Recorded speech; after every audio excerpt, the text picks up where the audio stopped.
All right, guys, welcome. This is Breakfast with the Brand, the number one podcast in the world for entrepreneurs and leaders who want to take their brands to the next level. If you are tuned in live, go ahead and put your flames in the comments and also let us know where you're listening in from. I'm your host, Junior Frederick, and I'm joined by Mr. Bobby Jackson. And we're going to be getting into a little bit of branding, a little bit of marketing, and maybe just a little bit of sales. Bobby, how you doing? Doing well, Junior. Doing phenomenally well this morning. It's you can tell even in my voice that I was meditating this morning. So this morning I was doing like some deep meditation and hadn't done too much speaking this morning, but I'm feeling very grounded. I was doing meditation this morning and I was just like letting myself rest in that space. And as I rested in that space and I just thought and concentrated, one of the things that came to my mind was consistency. Doing it when it's cold, doing it when it's hot, doing it when you're bored, doing it when you don't feel like it, and just being consistent, genuinely consistent. So that's how I feel today. Very nice, very nice. So shout out to I see some of our viewers here. I see Tia Rogers. Tia says great Wednesday for everyone. Have a blessed week ahead from New Jersey. And of course we have the amazing Dr. Michelle D. Clark. She says wondrous winning Wednesday, watching from Detroit. By the way, Dr. Michelle had a phenomenal event, I believe last weekend. I was able to attend. So it was really, really good. Really impressed, Dr. Michelle. Very nice. Okay. So today, Bobby, I'm thinking we could kick off with marketing because a lot of people have been asking me about marketing. Apparently, that's what everybody wants to know. Like, how do I really begin to market the business? So I'm thinking we can get into that. And let's just see how this goes. You already know we're sort of more off the cuff. But I have so much I could talk about when it comes to marketing, when it comes to messaging, all of that. So, guys, help me to help you. So, help us stay this conversation. I want to know what are some of the things that you would like to know as far as marketing is concerned. Go ahead and put that in the comments. When we come back from our first break, we're going to get started. We're going to go down that path and just sort of allow the conversation to evolve and then see where it takes us. This one's going to be very interesting. So stay tuned. Be right back. There's slow growth and then there's scale. There's incremental growth and then there's exponential growth. What I want to talk to you about is adding a zero to you and experiencing exponential scale. Incremental growth says 1 plus 1 is 2. Exponential growth says 1 plus 0 is 10. Incremental growth says 2 plus 2 is 4. Exponential growth says 5 plus 0 is 50. Guys, listen, when you add a zero to you, you can add a zero to the marketplace. You can add a zero to the value that you bring. So you can add a zero to your family, add a zero to your legacy.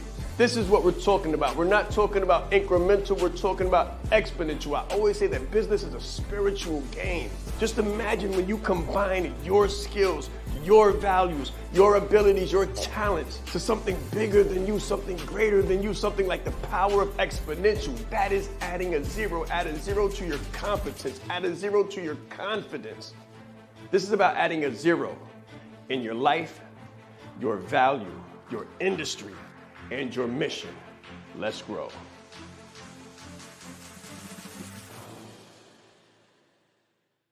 Confidence is key. Most of the people I work with, they have the education, the experience, and the expertise. We call those the 3 E's. But they're looking for the 3 I's, the income, the impact, and the independence. And I always tell them that the bridge between the 3 E's and the 3 I's is marrying your confidence to your competence. Most of the people I work with, again, have all of the competence in the world. What I help them do is get the confidence.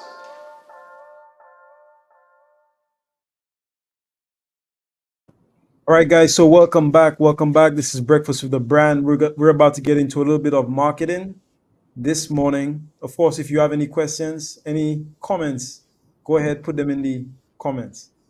So, Bobby, where should we kick off? I feel like a library, man. I feel like I'm like this library. You could sort of just walk in and you have to sort of select the books. I don't know where to start when it comes to marketing. I think a great place to start would be, what is marketing? Because a lot of times people are just be posting, thinking that that's marketing, wondering why that's not working. Is that marketing? Is that a portion of it? What portion of marketing is that? So I would like you to start with, what is marketing? And I believe Seth Godin actually wrote an entire book on that. What is marketing, or this is marketing? One of those was the book title. So could you walk us through that? What is marketing? Yeah, so I could say it in very, very simple words. But I'll put it this way. I want you to imagine. So back in the day, at events like the Super Bowl, there used to be this like blimp. Like the everybody knows what a blimp is, right? Put a number one in the comments if you know what a blimp is. It's like the Goodyear blimp, the big balloon in the sky. So what used to happen is that, and I don't know if they still do, but you used to have this Goodyear blimp, okay? Hmm. And in fact, you know what, Bobby, we could use a more recent example. So if you look at the last Super Bowl where there was this huge performance, everybody remembers that performance, right?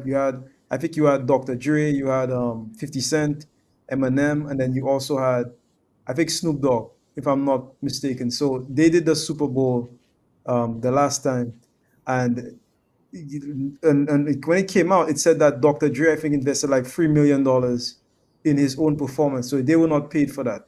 They invested money in that. Now, the regular person might look at that and they might say, this is excellent marketing. Okay. But in our language, in our terms, the way we view marketing is we ask this very, very simple question. How many people that actually saw that performance, how can we measure the number of people or the number of album sales that occurred specifically only from that performance? We can track, okay, like there was a bump in sales right after the performance, but how many do we know? How many of that do we know actually came strictly from the performance? These are artists that are selling all year round. So there's no way to track that. There's no way to get a specific number on that. And in that case, we call that advertising. So advertising is the science of making known. So when you put out a Facebook post, okay, and then you're just letting people know about what you do, that's called advertising. So advertising is, and you know this, like back in the day, if you ever sold, maybe you did like Girl Scouts and things like that, you would get like flyers and you would stick them up on poles. You don't know how many people who bought from you actually bought because they saw that flyer. Hmm. You got more sales. You just knew, okay, the more flyers I put up, the more sales I got. But how do you know that the person who just bought didn't see flyer number 5 as opposed to flyer number 4 or number 3 or number 1? You don't know. There's no way to track. Okay. Now it's true that the more people that see your stuff, the more people that know about you, getting some feedback. A little bit of feedback, Junior, just a little. All right, interesting. I'm not hearing it anymore, though. Sounds like you're good. All right, guys, let me know if you could hear me clearly in the audience. Let me know what I sound like. Seems as if Bobby, do you have this thing also open on like a Facebook page or something? No? No, I can. Okay, we're good. All right, do I sound good? Okay. All right, interesting. Okay, so what I was saying is that like you can't really tell how many people who bought from you actually came from which specific flyer. So that's called advertising. Now, Hmm. marketing is the science of attracting and converting leads in a measurable, repeatable, okay? So it has to be measurable, meaning that you have to measure it, you have to be able to repeat it, okay?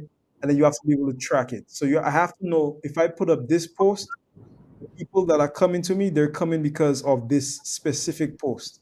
That's marketing. So marketing is very direct. So we say direct marketing. Thus, in my little title that you see, direct marketing consultant. So that's different from just, advertising, which is just the science of making known. So marketing is the science of lead conversion and attraction in a way that is measurable, repeatable, and also predictable, Mm. as well as trackable. This was great. Really breaking it down for us and helping us to think about this more strategically. So when we talk about lead conversions and we talk about being measurable, repeatable, trackable, how does the brand enhance or detract from marketing effectiveness? That's a good question. So the brand doesn't detract. Of course, it can detract if you have a bad brand. Mhm. But if you have a good brand, okay, if your brand is pretty good, the brand only helps you with marketing. So the brand makes, number one, it makes conversions easier. Number two, the only difference with marketing and branding, I'm sorry, not brand, but advertising, is having a specific call to action. So if I say, for example, I put out something from my brand and I say, go ahead and click this specific link, because of my brand, people are coming to me. They're being attracted to what I do. They're coming in for this specific link. Yeah, if you have a great brand, more people will come for the link, and thus your brand enhances your marketing efforts. Of course, if you have a terrible brand or if you have a bad brand and nobody's clicking the link, and then they don't come. So it doesn't detract. I think it just doesn't help if you have a bad brand, but doesn't necessarily mean that it detracts. Wow. So that's really good to know because this is Breakfast with the Brand, and you're coming here every morning to get those brands enhanced and taken to the next level. So, one of the things that I'd like us to discuss before the break, Junior, is with marketing and direct marketing at that. Like you're looking to be repeatable, measurable, trackable, all of these things. Do you need a system for this? We know you're a systems guy. Like, is it necessary to have a system for this? Does that system have to be technological? Is there a system that you could put in place that's not technological that doesn't cost a ton of money? Like, where do we start with systematizing our marketing approach so that we can hit all three of those wickets: measurable, repeatable, and trackable? Yeah, Bobby, actually, the only way, the only way to get something that's measurable, repeatable, and trackable is a system. That's a system. If you, I mean, measurable means you could measure it, so you have statistics, you have data. Trackable means you could track it, which is also data. And then repeating means that you're looking at data and then you're repeating successful actions. So that could only be done with a system. Now, the question becomes, what is a system? A system is anything that allows you to reproduce results or the same results, meaning that if you put one in, you can get one out, and then you can guarantee that every single time. Does Mhm. it have to be strictly technological? Well, it depends on how you define technology. Yeah. So that's like a little trick question there, okay? It depends on how you define technology. But what I will say is this: you can, so certain things in business, and people often confuse like technological with automated. So you could have a systematic approach that involves people, and then within that systematic approach, you could have automations. So automations is different from a system. Automations fit inside a system, but a system doesn't always need automations. Automation is like when you send an email or when you click something, you get an automatic email. When you fill out a form, you get an automatic response. When you click something on a website, something automatically happens. That's called automation. But system just means standard operating procedures and processes. Now, in a system, you it, you can't automate most things. You shouldn't automate everything.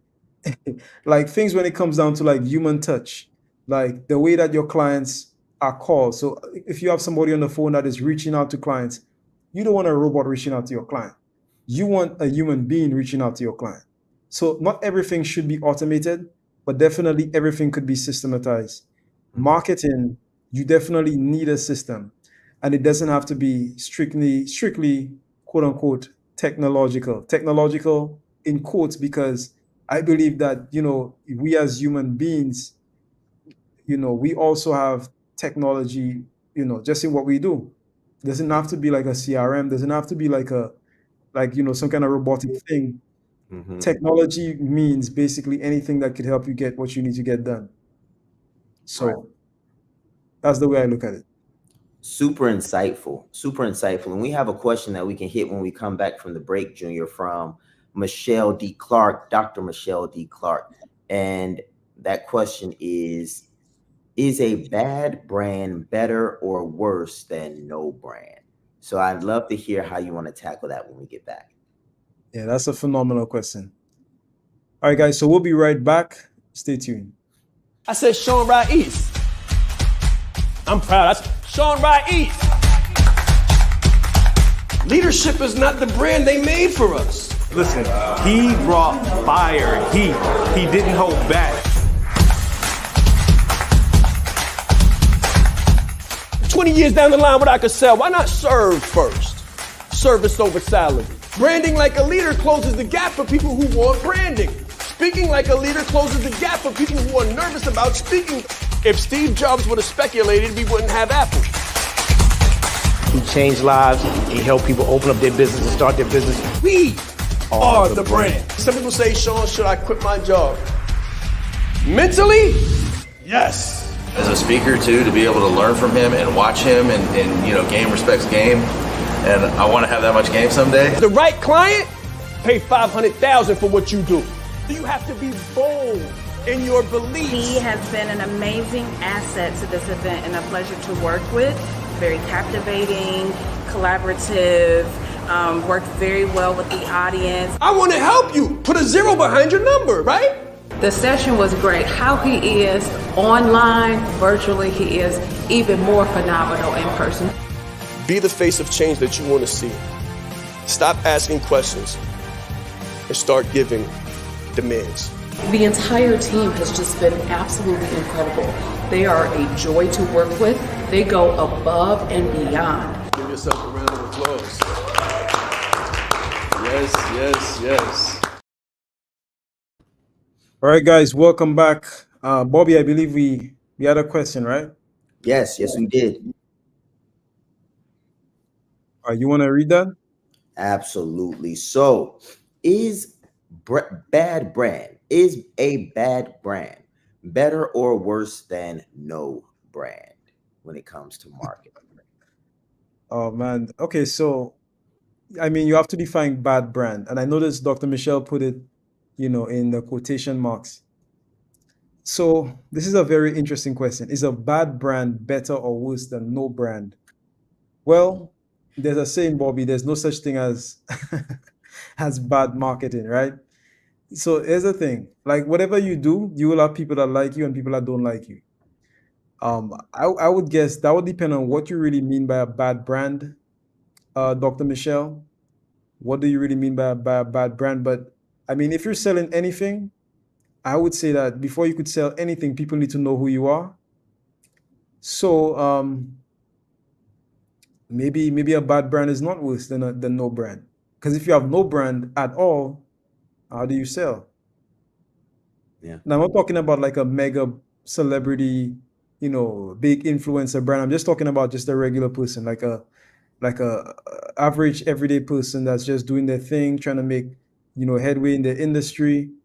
A bad brand will definitely, and I'm defining bad as morally bad. Like maybe you stole something, or maybe you got involved in stuff that you're not supposed to get involved in. Like that can be definitely bad. But how many times have we seen quote unquote bad brands still receive positive publicity? we can give so many examples. We all know what happened. Like let's use R. Kelly as an example. We all know what happened with R. Kelly. We all saw the news. R. Kelly is currently in prison, etc., etc. But there are still people, believe it or not, there are still people that are bumping R. Kelly songs and putting the videos on Facebook and all of that. And I believe, strangely enough, I think his album sales went up. Bobby, it didn't go down. It went up. ever since he got in the news. Like it literally, like people started buying his stuff, people started listening to his stuff, to go back over his lyrics and all kinds of stuff. So he made more money. There you go. And Dr. Michelle says Diddy is now the big topic. Diddy is definitely the big topic. Diddy, his brand has really taken a hit. Last I checked, he lost like 15 or so, like sponsorships, partnerships, stuff like that. So that can be definitely bad. So I guess it depends. Like what I've found interestingly enough, Bobby, is there's always, like, as terrible as it is, there's always a pocket of people that still like their stuff. I don't know why. I don't really understand it. Um, but we've seen bad brands, and you could look at, for example, look at what's going on with just as a black and white example, like look at what's going on with Israel and Palestine, right? So there are pro-Israel, like in America, there's riots going on in schools and stuff. There's pro-Israel, there's pro-Palestine. So how do you define the bad brand? How do you define that? That's all subjective. That's all subjective stuff. You have people that are on the supporting end. You have people that are not on the supporting end. You could use the example of, let's say, Donald Trump. A lot of people don't like Trump, but as much as there are people that don't like Trump, there are people that absolutely love Trump. So it's so subjective. I would say that at the end of the day, is there a net positive or net negative? That's what I would look at. But the hard thing to say is it's not the same for everybody. It's not the same for everybody. So there are people that have good brands that are not selling as much as the bad brands. Right. You see what I'm saying, Dr. Michelle? There are people that have great brands. So they're phenomenal people. They're amazing. They have great brands.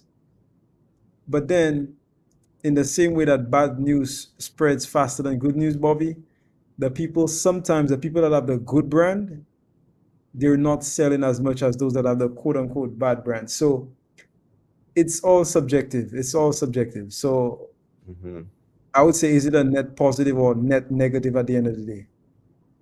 Yeah, I think that was great, Junior. Just the direction that we went in with good brands versus not so great brands, and I would even venture to say there are no bad brands. There's just brands you don't like, right? So there's brands you like and brands you don't like, but there's no necessarily bad brands because the brand is nothing more than an extension of the person. So if we say that this person is bad, it simply means that we think that person is bad. And I think that's significant. I think that's significant because you can have an underdeveloped brand, and maybe that's what Michelle was getting to. Maybe she was saying, is it better to have a brand that is underdeveloped but is moving in a direction that is unknown, but it's like it's growing? So all our brands, they are developing, but they sometimes change and they shift and they become different things. So it's like, okay, is it better to be a shifting brand that is figuring itself out, or to be no brand at all, trying to make the best first impression? And if that's the question, or if that's a closer articulation of the question, then I would say it's better to get started than to wait. I think it'd probably be best to watch your brand evolve. I remember Shaan did the webinar where he showed us old pictures of himself. And in one of the pictures, he had on this Kango. So those that don't know what a Kango hat is, it's like the golfing hat. It's a little flat at the top and it's got like this bill thing going there. And he was wearing like a Kango hat with no blazer, no jacket, some shades, and like a red tie. So he was positioned as the tough guy. So, and he said, I had to evolve my brand. My brand evolved from being the tough guy to being the seasoned professional that people loved, know, and trust. And I just thought that was something that everybody could benefit from. It's like, I remember when I first came into the brand, I had a leather jacket and I had, I think, a mini afro or something like that, and a mustache. So my brand has evolved over the years, but I wouldn't say that I had a bad brand. I just had an underdeveloped brand, and my brand is still underdeveloped because it's developing each day. So I think that that's really interesting. Dr. Michelle says, I cannot imagine Sean in a Kango LL Cool J style. He sure was. He Oh sure man, was. yes, he sure was. That's interesting. You know, the way I interpreted the question was a little bit more like bad, as in like there's a bad association with the brand. And I mean, Bobby, we've seen good brands, quote unquote, let's say strong brand. I don't even want to use the word good. Like the word good and bad is so subjective. I'll say strong. Because you could have a quote unquote bad brand or a brand that people don't like, and the brand is very strong. So I'll say you could have a bad image associated with a strong brand, and then your sales could literally go like this. And we saw that happen with very recently, actually, with Budweiser and Dylan Mulvaney, right? So Dylan Mulvaney, you can look it up. I think he marketed Budweiser, and then the sales went like this. Budweiser got with UFC, Dana White, and then the sales started going back like this. So we've seen strong brands take a hit when they have, and this is the word, like not even bad associations, but just associations that their audience don't like. I'll say that. So yeah, that was a great question. Hmm. Absolutely. And my next question for you, Junior, in regards to marketing and sales and branding, because we kind of talked about tying all of those together. You talked about converting leads into sales. Now, how connected does your sales team need to be with your marketing team in order to increase the likelihood of a conversion? Because here's the thing, a lot of times we have solopreneurs, people that are just getting started in business and they're doing it all themselves. So they're doing the marketing, they're doing the branding, they're doing the closing, the selling, they're doing everything. So if that's them, if that's their reality, then what do they need to know about marketing in order to be effective in sales? Because marketing is senior to the sale. Hmm. I would say it's very important. So the way it normally happens is that sales informs marketing. So if you're in a sales team, as you're taking those calls, you're supposed to tell the marketing team the quality. Like, for example, what is the quality of the leads coming to the calls? What are some of the common objections you're getting? Just your experience on the call so that the marketing team can tweak their marketing to help you get better leads. Better leads obviously mean better conversions, and everybody's happy. So I would say, like, you definitely need to be super connected. For a solopreneur, which all of us have been, I would say you have to sort of manage that yourself. So, for example, as you're taking calls, as you're getting on the phone, as you're taking the Zoom calls, like what are some of the common objections you're getting? What is the quality of the leads? Are they ready to buy? Are they able to buy? Etc. Etc. Okay. And then based on the feedback that you get on those calls, you adjust your marketing efforts so that you can get better leads. It's literally the same process. It's just that you're the only one doing it. That's all. Mhm. Phenomenal. And I'm happy that you touched on that, Junior, because I know there's a lot of people right there. They're like, okay, I've got this going, I've got that going. What's next? So if I have a strong brand and I've got effective marketing, meaning I'm doing this stuff repeatedly, and I've got sales, if I wanted to raise my prices, what should I improve first? My marketing, my messaging, my brand, or my prices? Should I just increase them? What does that look like? I'm sure there's multiple ways to do this, but in your experience, let's say I've got a system. My brand is developed, my marketing is working, and deals are coming in. What's the next step for me in order to increase my prices so that I can hire more people? So are you asking what is the next step to increase your prices? Is that the specific question?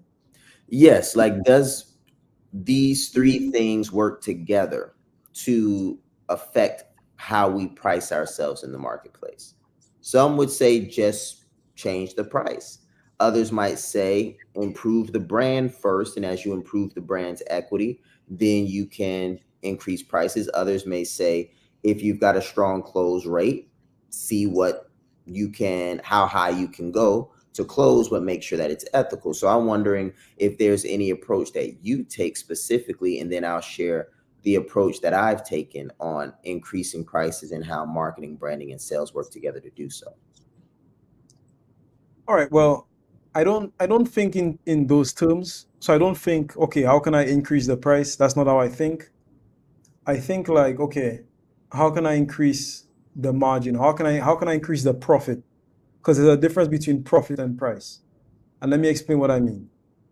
So let's say a client is coming in and your average conversion is, let's say, $500. Okay, so for you, you might set a sales goal to say, okay, average conversion is $500. So let's say you're converting, let's do some number there. So let's say you're converting, let's say 5 clients a week. Okay, 5 clients a week, Monday to Friday, 1 client a day for $500. Okay, let's just say that for simplicity. You're asking yourself, okay, how can I make, instead of making, let's say, $2,500 per week, which is what you're currently making, how can I make $5,000 per week?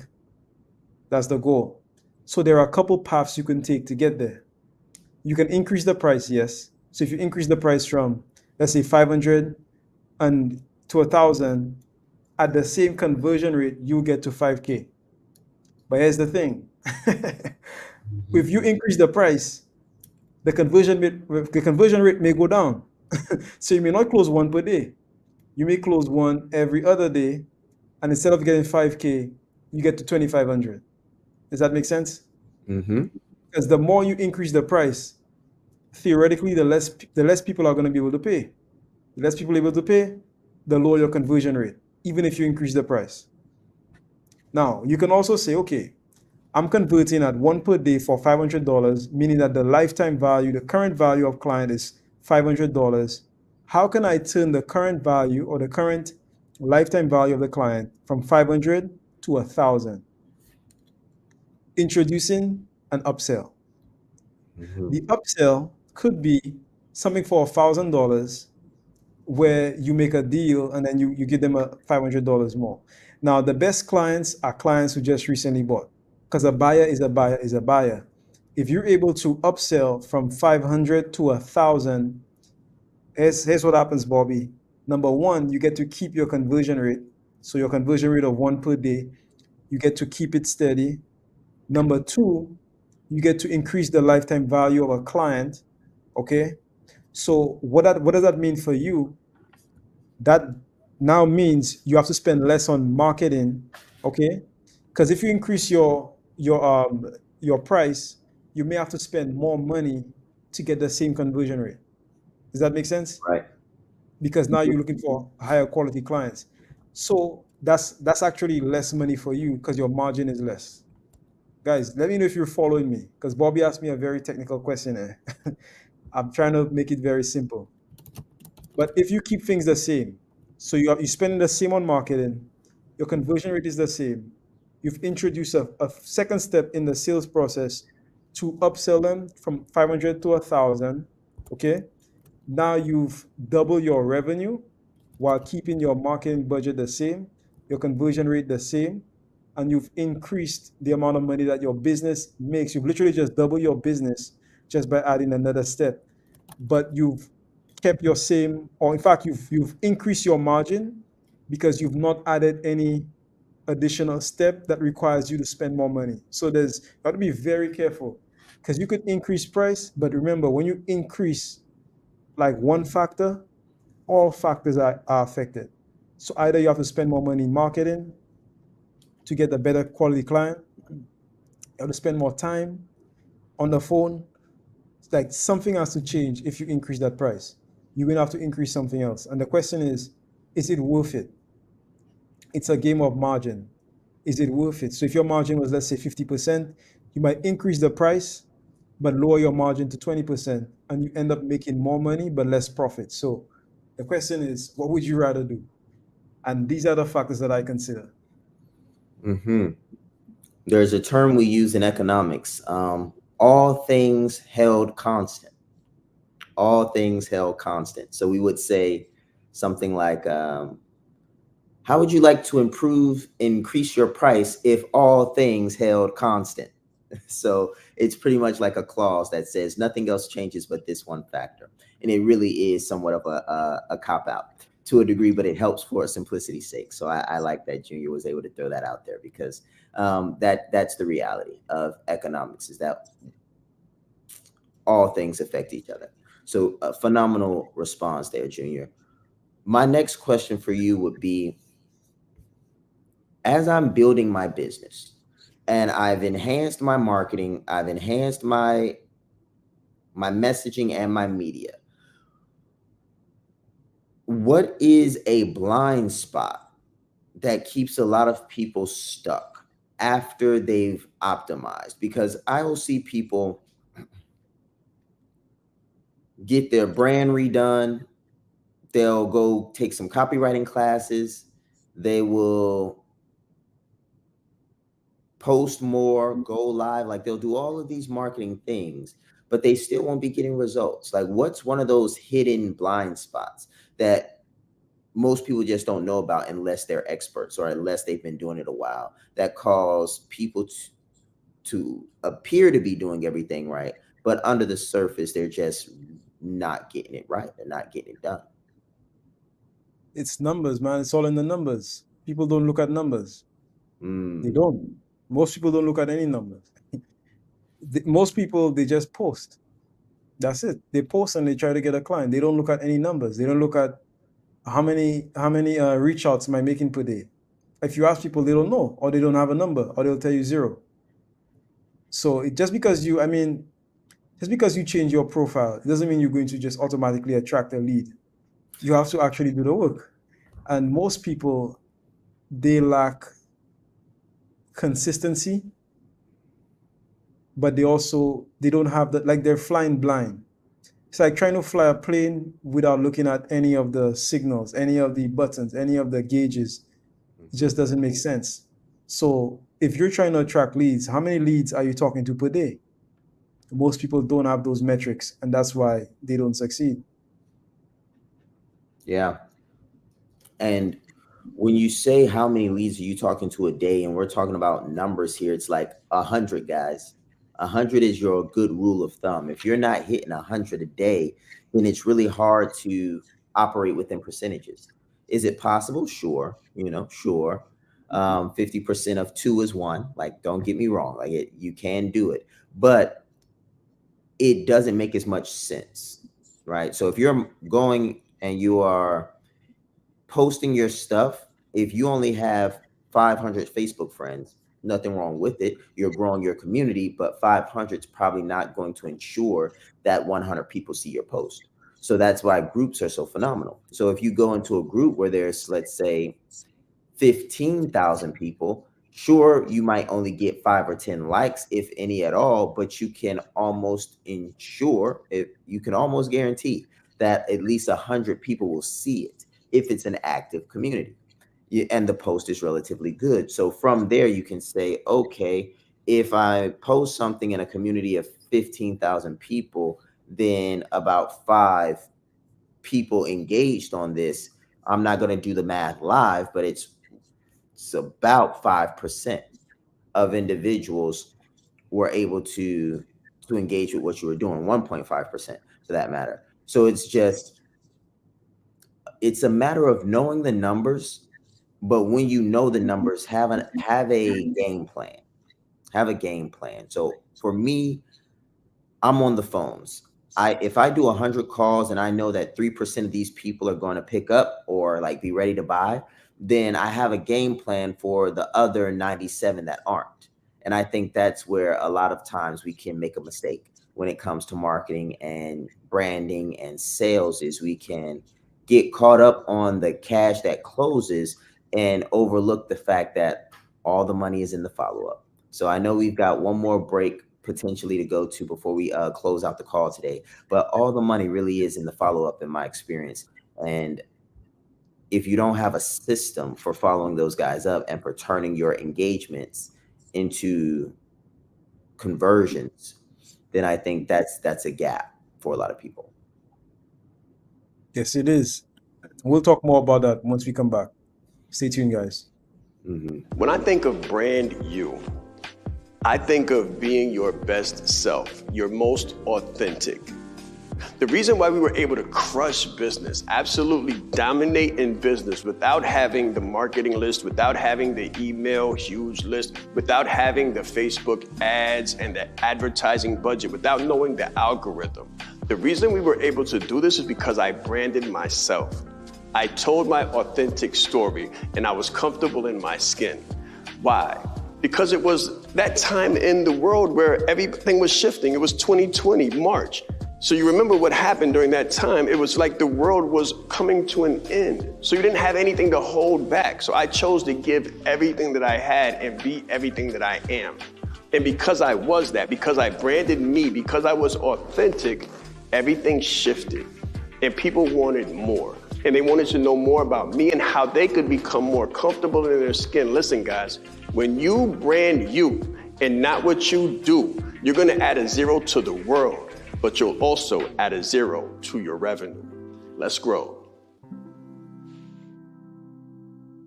So when you're young, mommy tells you to play nice. Play nice, Timmy.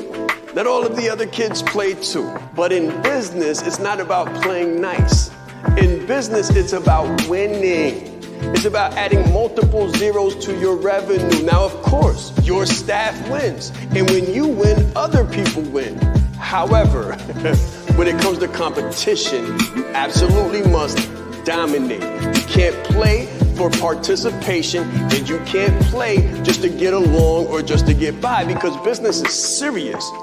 Business will help you to change the world, or the world will change you. Your people will either win or your people will lose based on your level of leadership, what you're willing to do, what you're willing to sacrifice, and how much you know about dominating.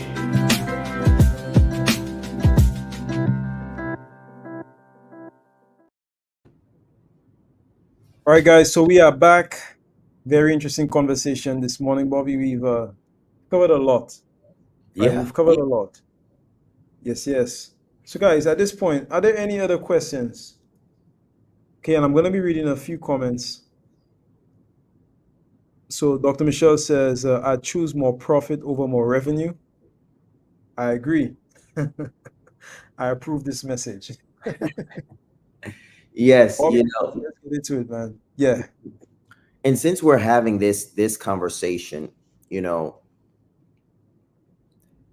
revenue, profit, and equity. You know, we're not going to go into equity because a lot of times that can get a bit confusing. But if we were just to stay in revenue and profit, one of the interesting things about profit is most people don't know what to do with it.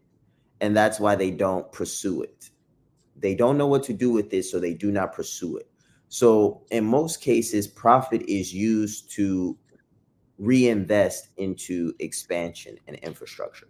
In most cases, like traditionally and theoretically, if you will, all the profit in a company should be reinvested for the early years of a business. So if you think back to Facebook, you think back to Amazon, you think back to Panda Express, which is a organization that was just built in the last 75 years. So they were like within the last this century. So it's really interesting to see these billion-dollar industries and entities grow into what they are today, but look back at their humble beginnings. And their humble beginnings were a matter of all the money that they made, every dime that they made, they poured it back into the business, which resulted in them operating at a loss. So the reason I share this information with you is because most people profit, or they think about profit the wrong way. They try to profit and put it in their pocket. And if you profit and put it in your pocket, what ends up happening is the business doesn't have the infrastructure to sustain itself for extended periods of time. In meaning, grow the business, grow the revenue, and have a profit plan that results in you reinvesting those profits back into the business for longevity and domination. because with that mindset, everything makes more sense. So revenue, what people are supposed to be using revenue for in many cases is to offset the cost of operations. So if I got operations and it's costing me 10K. Revenue tells me I need to generate at least 10K in revenue to break even, right? Now, if I'm generating 10K in revenue just to break even, then it's telling me if I profit 5K and I'm taking all 5K of that and I'm reinvesting it into the business, I'm still operating at a net zero. Or if I've borrowed money in order to scale and grow the business, I'm operating at a net negative. And I'm sharing all of this with you because that's what makes marketing so important. So marketing and branding is crucial because the game of expenses is best played when your expenses are fixed. Now, I just gave you guys a lot and I'm not going to go any deeper than that, but I will explain what I just said. So the game of expenses is played to your advantage best if the expenses are fixed. So you've got fixed expenses, variable expenses, and mixed expenses. So variable expenses are expenses that fluctuate. Fixed expenses are expenses that you can keep the same and get as much out of them as you like. For example, if you buy a car, the car is a fixed expense if it costs you 20K. The gas, however, is a variable expense because it varies based on how much you drive the car. So the beauty of having a fixed expense as a car asset means you can use that car for as long as you possibly can, which gives you a very good return on investment. These very good returns on investment is what makes marketing so great. So if you're marketing consistently and you go and buy a fixed asset, the more effectively you market, the less expensive that asset becomes because you keep producing revenue based off of the asset that you purchased, based off of the effectiveness of your marketing. And that's when we start getting into the numbers and the science of business. But again, that's as deep as I'm going to go, guys. But that's why these numbers make the sense that they make when you understand them at a deeper level. Wow. Well, we might have to do a we might have to do an episode on all of those numbers. Mm-hmm. I think it's critical for entrepreneurs to understand that. In fact, it's not even I know. I know it is because it's so critical when it comes to resource allocation, right? When it comes to growing the business, because you know as well as I do, like mismanagement is a no-no when it comes to growing. But what I find interesting is that, and let me ask you a question about this. It's like, so what are you saying? Are you saying that in the beginning, when somebody's getting started, it's better to reinvest everything, like to reinvest everything back into the business? Is that what you're saying? Yes, that's what makes the most sense is to reinvest every penny in most cases. Why? Okay. Why? Help us to understand why exactly. Yes. So in most cases, you're dealing with competition. And nobody likes to say this word. We all like to say, oh, I create, oh, I'm a standing. No, you're not. In economics, the reality is this. If there are alternatives in your market space, in your marketplace, that means your market is impregnable, meaning other people can take out of your market. Okay, let me break it down a little more simply because I can see myself using words that I want to connect with. So here's why it's important. Imagine you were selling soap. Okay, very simple product, soap. How many other people can make soap? Anybody with the ingredients to make soap can make soap. So if you are making soap and you're making soap at a profit, then the best thing you can do with your profit is to improve your market positioning and improve your product, which creates a barrier to entry to new entrants. We call these guys new entrants, people that are trying to enter the marketplace. A barrier to entry is created by the quality or the cost of doing business.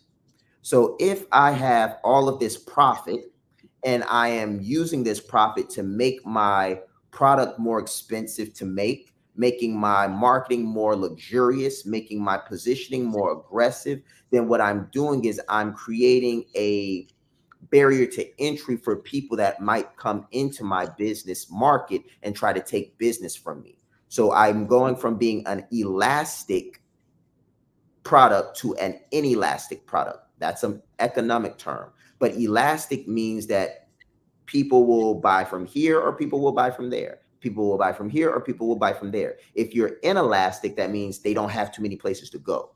They can only go to one place. So the reason we reinvest our profits, such as Amazon, they reinvested in warehouses, they reinvested in people, they reinvested in location, they reinvested in speed. The reason they took all of that money and reinvested it is because now very few people can infringe on that market because they just don't have the capital.